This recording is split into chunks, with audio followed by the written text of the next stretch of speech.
Hi, we're from Bishop Kennedy. Our names are Alina Sanchez. And Genesis Tejeda. Our teacher is Dr. Pinto, and our team members are Gabriela Chavez, Michelle Rivera, Litzy Cano. Today we are presenting Rivers in Spring 2026, Water's Role in Gender Equity. Okay. Abstract. Our research examines how water access in sub-Saharan Africa acts as a primary driver of gender inequality. We've identified 3 critical stages where this display manifests. First is the education gap. While water collection is shared relatively equally by young children, we see a pronounced shift during adolescence. The second reason is the labor divide. This early imbalance evolves into a permanent participation gap. Women become concentrated in unpaid time and intensive domestic labor, while men are far more likely to transform into formal paid employment. The third reason is the governance paradox. Our most striking finding is that women are primary managers of water at the household level, yet they hold fewer than 20% of the institutional positions, where infrastructure and budgets are decided.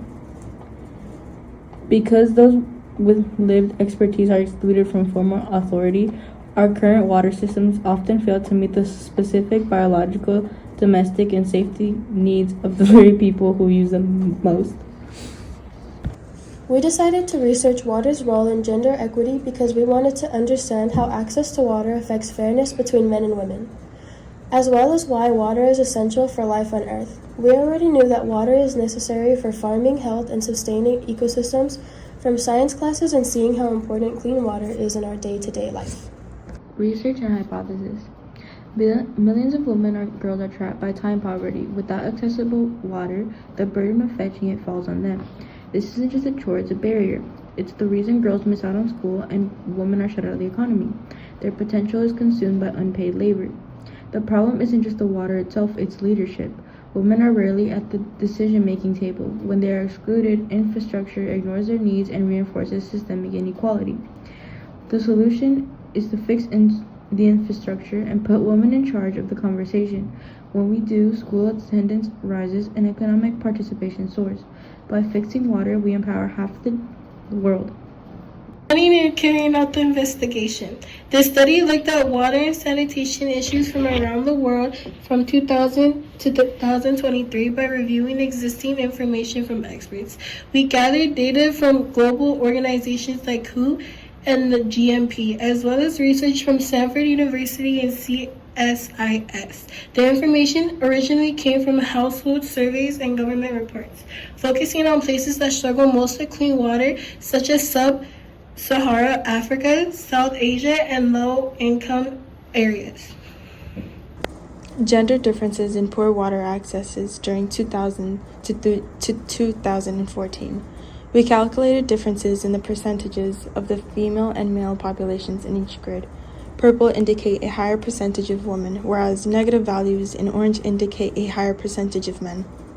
Across many countries, particularly in Africa and parts of Asia, there is a stark gender disparity where women outnumber men in vulnerable water environments and bear the primary responsibility for water collection.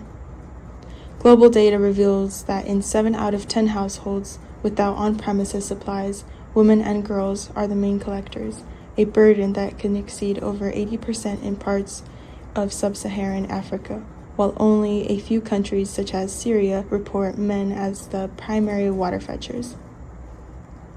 This imbalance is often compounded by environmental vulnerability, as women are more likely to remain in rural, water-stressed areas while men migrate for work, further entrenching water-based risks to health, education, and safety.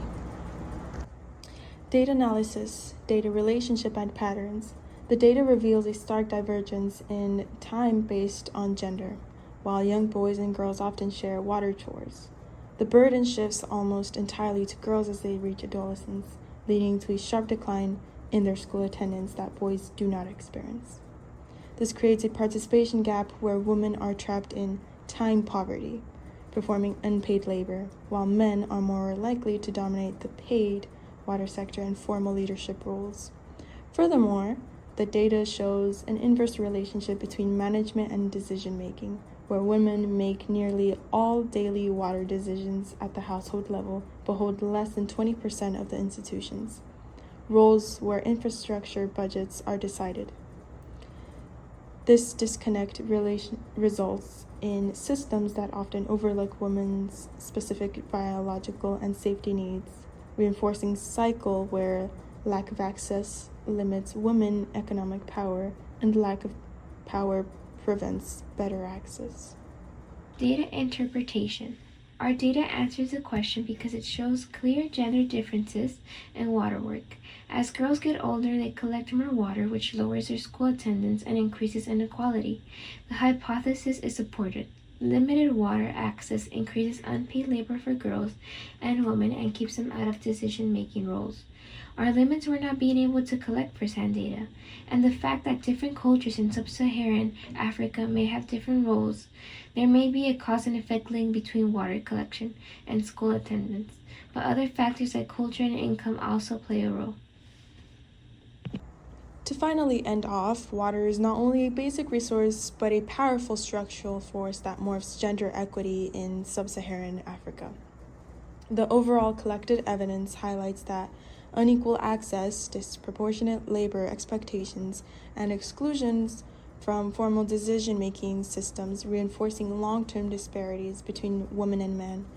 As girls transition into adolescence, the increasing burden of water collection disrupts their education and limits future opportunities, while women's concentration in unpaid domestic water labor restricts their economic mobility. At the same time, the government's paradox, where women manage water daily yet remain underrepresented in institutional leadership, reveals a systematic disconnect between lived experience and policy authority.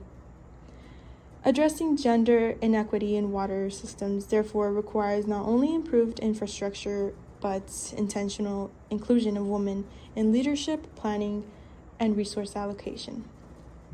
Without instructional change, water will continue to function as a barrier rather than a bridge to gender equity.